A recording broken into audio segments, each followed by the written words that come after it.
بسم الله الرحمن الرحيم.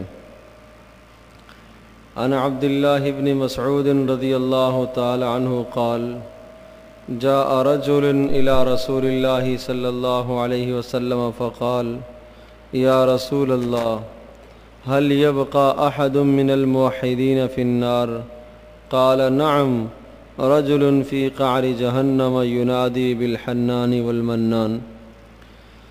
حضرت عبداللہ ابن مسعود رضی اللہ تعالیٰ عنہ کی روایت ہے کہ ایک آدمی نبی پاک صلی اللہ علیہ وسلم کی خدمت میں حاضر ہوئے اور انہوں نے آ کے یہ سوال پوچھا: اللہ کے رسول، کیا ایمان والوں میں سے بھی کوئی آدمی جہنم میں بچا ہوا رہ جائے گا؟ قال نعم، ارشاد فرمایا ہاں، جو انسان نافرمانیاں کرتے ہیں، گناہ کرتے ہیں، اللہ پاک کو ناراض کرتے ہیں، وہ ہیں تو مسلمان، ہیں تو مومن، لیکن اپنے گناہوں کی وجہ سے جہنم میں جل رہے ہوں گے۔ اور ارشاد فرمایا نبی پاک صلی اللہ علیہ وسلم نے کہ ایک آدمی جہنم کی تہہ میں ہوگا اور وہ یا حنان یا منان کہہ کر اللہ پاک کو پکار رہا ہوگا۔ یہ اللہ تبارک تعالیٰ کے دو صفاتی نام ہیں۔ حنان کا معنی بے انتہا مہربان اور منان کا معنی بے انتہا احسان کرنے والا۔ یہ دو مبارک کلمات وہ ہیں جن کے متعلق احادیث میں یہ بھی بیان کیا گیا کہ یہ اسم اعظم ہے۔ جو آدمی ان کلمات کو پڑھ کر دعا کرتا ہے، اللہ پاک اس کی دعا کو قبول فرماتے ہیں۔ اور ان کلمات کی تاثیر کا اندازہ آپ یہاں سے لگا سکتے ہیں اس روایت میں جو رسول پاک صلی اللہ علیہ وسلم نے بیان فرمائی ہے۔ ارشاد فرمایا کہ یہ آدمی حنان اور منان کہہ کر اللہ کو پکار رہا ہوگا۔ جبریل علیہ السلام اس کی آواز کو سنیں گے اور حضرت جبریل علیہ السلام اس آواز کو سن کر تعجب کریں گے کہ یہ آواز کسی مسلمان کی ہے، اور یہ ارشاد فرمائیں گے، بلکہ ارشاد فرمانے سے پہلے حضرت جبریل علیہ السلام کی کیفیت یہ ہو جائے گی کہ صبر نہیں ہو پائے گا۔ جب انسان کسی پریشان زدہ کی پکار کو سنتا ہے تو آدمی کا دل نرم ہو جاتا ہے۔ یہی حال حضرت جبریل علیہ السلام کا بھی ہوگا۔ دوڑتے ہوئے جائیں گے، اللہ کے عرش کے سامنے جا کے سجدہ کریں گے، اور یہ اللہ پاک کے سامنے جب سجدہ ریز ہو جائیں گے، اللہ پاک ارشاد فرمائیں گے کہ اپنے سر کو اٹھائیے۔ حضرت جبریل علیہ السلام سر کو اٹھائیں گے اور پھر حضرت جبریل ارشاد فرمائیں گے کہ اے اللہ، میں نے ایک بہت تعجب خیز آواز سنی ہے، کوئی آدمی پریشان زدہ جہنم میں پڑا ہوا اور وہ اہل ایمان میں سے ہے، اب تک نہیں نکلا، چونکہ آخر میں اہل ایمان کو ایمان کی بنیاد پر نکال دیا جائے گا، لیکن یہ وہ آدمی ہوگا جس کے دل میں بہت تھوڑا ذرے برابر ایمان ہوگا۔ اور ارشاد فرمائیں گے حضرت جبریل، اے اللہ، میں نے ایسی آواز سنی ہے جہنم کی تہہ سے آ رہی ہے جو حنان اور منان کہہ کے پکار رہا ہے۔ اللہ پاک ارشاد فرمائیں گے، یا جبریل اذهب الی مالک، جہنم کے دروغہ کے پاس چلے جاؤ اور اس سے جا کے یوں کہو کہ جو بندہ یا حنان یا منان کہہ کر مجھے پکار رہا ہے اسے نکالو۔ چنانچہ حضرت جبریل پہنچیں گے جہنم کے دروازوں پر، دروازہ کھٹکھٹائیں گے، دروازہ کھولا جائے گا اور حضرت مالک جو جہنم کے دروغہ ہیں وہ پوچھیں گے کون؟ یہ بتائیں گے میں جبریل ہوں۔ پوچھیں گے کیسا آنا ہوا؟ کہا اس لیے آیا ہوں کہ اللہ پاک کا یہ پیغام ہے کہ جہنم کی تہہ میں ایک آدمی پڑا ہوا ہے جو حنان اور منان کہہ کر اللہ کو پکارتا ہے، اسے نکال کے لے آؤ۔ چنانچہ مالک جو جہنم کا دروغہ ہے وہ نیچے جائیں گے اور اسے تلاش کریں گے، لیکن وہ نہیں ملے گا۔ اور رسول پاک صلی اللہ علیہ وسلم نے ارشاد فرمایا کہ وہ دروغہ جہنم، وہ مالک، وہ جہنم کے اندر موجود انسانوں کو ایسے پہچان رہا ہوگا جس طرح سے ماں اپنی اولاد کو پہچانتی ہے، لیکن آج انہیں نہیں پتہ چلے گا کہ یہ بندہ کہاں پڑا ہے، کس کنارے میں ہے، کس کونے میں ہے۔ چنانچہ وہ واپس آ کے حضرت جبریل سے کہیں گے کہ میں گیا جہنم میں دیکھا، لیکن جیسے ہی میں جہنم میں جاتا ہوں تو جہنم ایک زوردار سانس لیتی ہے، اور اس کی سانس کی وجہ سے لوہے، پتھر، انسان سب کے سب چمکنے لگتے ہیں۔ مجھے محسوس نہیں ہو پاتا کہ انسان کون سا ہے، لوہا کون سا ہے، پتھر کون سا ہے۔ آپ دیکھتے ہیں جب ہوا پڑتی ہے آگ پر تو وہ روشن ہوتی ہے، انگارہ روشن ہوتا ہے۔ تو اس طرح سے فرما رہے ہیں کہ وہ انگارے روشن ہو رہے ہیں، محسوس نہیں ہو رہا کہ پتھر کون سے ہیں، انسان کون سے ہیں، لوہے کون سے ہیں، سب ایک جان ہو گئے ہیں، سب کوئلہ بن چکے ہیں، جل جل کے یہ کیفیت ہو گئی ہے۔ لہٰذا مجھے نہیں محسوس ہو رہا، نہیں پتہ چل رہا کہ وہ کہاں پڑا ہوا ہے۔ حضرت جبریل واپس آئیں گے اللہ کے دربار میں، پھر سجدہ ریز ہوں گے اور پھر اللہ پاک سے کہیں گے کہ یا اللہ میں گیا، مالک سے کہا، مالک بھی جہنم میں پہنچے، انہوں نے یوں کہا ہے کہ میں نے جہنم کا جو ہے وہ اندازہ کیا ہے، جا کر دیکھا ہے، مجھے بندہ یہ دستیاب نہیں ہوا، نہیں ملا۔ آواز مسلسل آ رہی ہے، یا حنان یا منان، اللہ کو پکار رہا ہے۔ اللہ پاک ارشاد فرمائیں گے اے جبریل جاؤ دوبارہ مالک کے پاس جاؤ اور ان سے جا کے یہ کہو کہ یہ میرا بندہ جہنم کے فلاں تہ خانے میں پڑا ہوا ہے، فلاں کنارے میں ہے، فلاں کونے میں ہے، فلاں جگہ پر یہ پڑا ہوا ہے۔ پورا اس کا پتہ تفصیلی اللہ پاک بتائیں گے حضرت جبریل کو۔ حضرت جبریل آ کے مالک کو بتائیں گے، جہنم کے دروغے کو، اور جہنم کا دروغہ دوبارہ وہاں نیچے چلا جائے گا۔ فرمایا فیدخل مالکن، وہ جہنم کا فرشتہ دروغہ دوبارہ نیچے جائے گا، فیجدہ مطروحا منکوسا مشدودا، اسے پھینکا ہوا ایک جگہ پر وہ پائیں گے، الٹا پڑا ہوا، رسیوں اور زنجیروں سے جھکڑا ہوا، ناصیتہ الی قدمیہ، اس کی پیشانی کے بالوں سے پکڑا گیا اور قدموں کے ساتھ باندھ دیا گیا، ویداہ الی عنقہ، اور اس کے دونوں ہاتھوں کو گردن کے ساتھ باندھ دیا گیا، واجتمعت علیہ الحیات والعقارب، سانپ اور بچھو اس کے ساتھ چمٹے ہوئے ہوں گے۔ اللہ اکبر، اللہ اکبر۔ اللہ پاک ہم سب کی عذابوں سے حفاظت فرمائے۔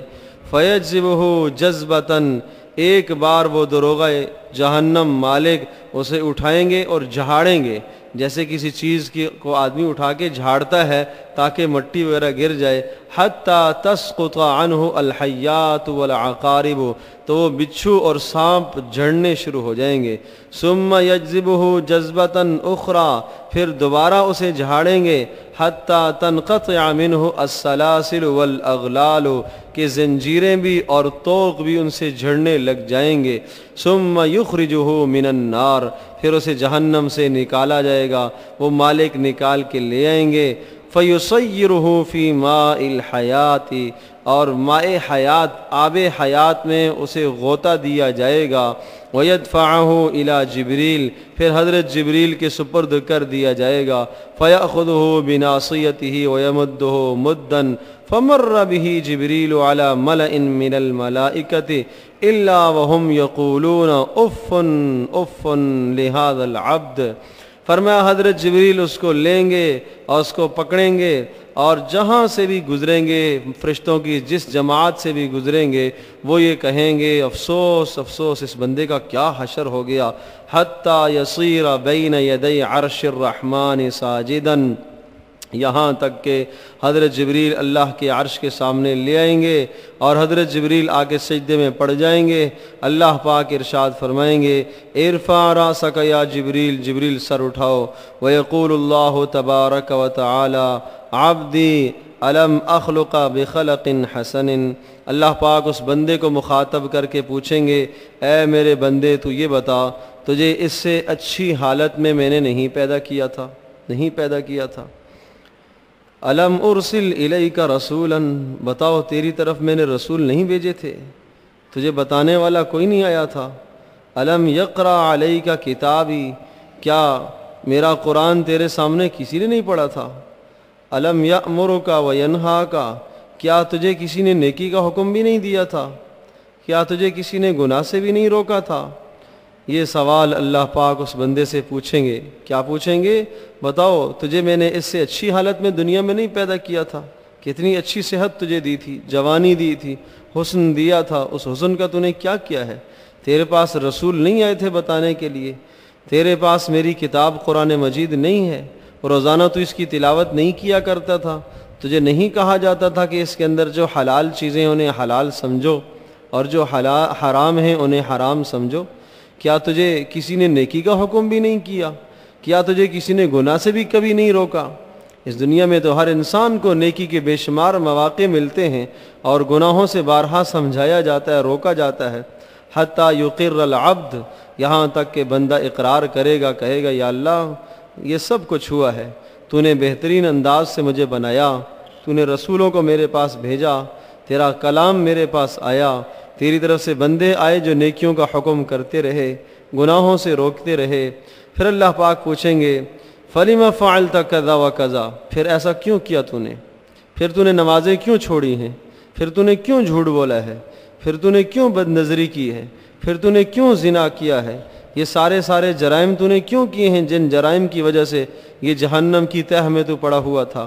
فَيَقُولُ الْعَبْدُ، بندہ کہے گا یا رب ظلمت نفسی، اے اللہ بس ظلم ہو گیا، میں نے اپنی جان پر ظلم کیا. حتیٰ بقیت فی النار کذا و کذا خریفاً، یہاں تک کہ سب سے آخر جہنم سے نکلنے والا میں ہوں، ایک طویل زمانہ میں پڑا رہا. لم اقطع رجائی منک، اے اللہ تیری امید سے، تیری جانب سے مغفرت کی امید سے میں مایوس پھر بھی نہیں تھا. یا رب دعوتک بالحنان والمنان، اے اللہ میں نے تیرے نام حنان اور منان کہہ کر تجھے پکارا. وَأَخْرَجْتَنِي بِفَضْلِكَ، اے اللہ تو نے اپنے فضل سے مجھے جہنم سے نکالا. فَارْحَمْنِي بِرَحْمَتِكَ، اے اللہ اپنی رحمت میں سے مجھے ڈھانپ دیجئے. فَيَقُولُ اللَّهُ تَبَارَكَ وَتَعَالَى، اللہ پاک ارشاد فرمائیں گے اشہدوا یا ملائکتی، اے ملائکہ گواہ رہو، بِأَنِّي رَحِمْتُهُ، میں نے اس بندے پر رحم کر لی ہے اور اسے میں نے جنت میں داخل کر دیا ہے.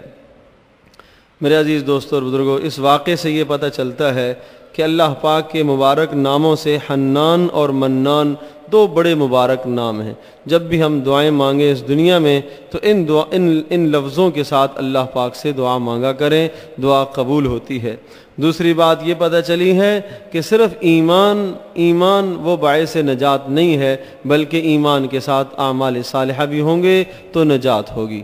تیسری بات یہ پتہ چلی ہے کہ طویل عرصہ جہنم میں رہ کر ایمان والے جہنم سے نکال دیے جائیں گے، اس لیے کہ ایمان ہے. اعمال صالحہ نہیں کیے، نمازیں نہیں پڑھی، گناہ کرتے رہے، لیکن یہ حالات اور یہ عذاب جو آپ نے سنے ہیں، سانپ اور بچھو چمٹے ہوئے ہوں گے، کیفیت جل کے یہ ہو جائے گی کہ راکھ ہو جائے گا، کوئلے کی طرح ہو جائے گا، پتھر لوہے میں اور اس انسان میں فرق نہیں ہوگا. یہ کیفیت ہوگی کہ دروغہ جہنم کے لیے بھی پہچان کرنا مشکل ہو جائے گی کہ یہ بندہ کہاں ہے، کہاں سے اللہ پاک کو پکار رہا ہے. تو اس لیے میرے عزیز دوستو اور بزرگوں، بس وہ جہنم بہت بڑی دہکتی ہوئی آگ ہے، بہت بڑی دہکتی ہوئی آگ ہے. ایک حدیث پاک میں آتا ہے کہ اگر یہ لوگ جنت الفردوس کو دیکھ لیں، اللہ پاک نے جنت الفردوس کو اپنے ہاتھ سے، اپنی قدرت سے تیار فرمایا ہے. اگر یہ جنت الفردوس کو دیکھ لیں اور جہنم کے عذابوں کو یہ لوگ سن لیں اور دیکھ لیں تو فرمایا یہ آنسوؤں کی جگہ پر خون نکلنے لگے، خون بہہ پڑے، پیپ بہہ پڑے، اس قدر روئیں کہ اللہ پاک نے بڑے بڑے عذاب تیار کر کے رکھے ہیں. اور اہل ایمان کے لیے، اعمال صالحہ کرنے والوں کے لیے اللہ پاک نے بڑی بڑی رحمتیں بھی تیار کر کے رکھی ہیں. اس لیے درخواست ہے کہ گناہوں سے اپنے آپ کو بچایا جائے، نافرمانیوں سے اپنے آپ کو بچایا جائے. میرے عزیز دوستو اور بزرگوں، ہم وہ آخرت کی آگ نہیں سہ سکتے، ہم نہیں برداشت کر سکتے. یہ دنیا کی ذرہ سی آگ ہم نہیں برداشت کر پاتے. ذرا سا گرم برتن ہاتھ میں آ جاتا ہے تو ہماری حالت دوسری ہو جاتی ہے. منہ میں ذرا سا گرم پانی چلا جاتا ہے، چائے گرم چلی جاتی ہے، گرم لقمہ چلا جاتا ہے، ناقابل ناقابل برداشت ہو جاتا ہے، تو جس کا وہاں پینا اور کھانا سارا آگ ہی آگ ہوگا، اس پر کیا بیتے گی، کیا گزرے گی۔ قرآن مجید میں ارشاد فرمایا فما اصبرہم علی النار، کیسے لوگ ہیں، انہوں نے جہنم پر کیوں صبر کیا ہوا ہے، انہیں اندازہ نہیں ہے کہ جہنم کتنی ہولناک ہے، کتنی اس کے اندر دہشت ہے، کتنے اس کے عذاب ہیں۔ اللہ پاک ہم سب کی حفاظت فرمائے، اور اللہ پاک سے مانگتے بھی رہا کریں کہ اللہ پاک اس جہنم اور اس کے عذابوں سے ہم سب کی حفاظت فرمائے۔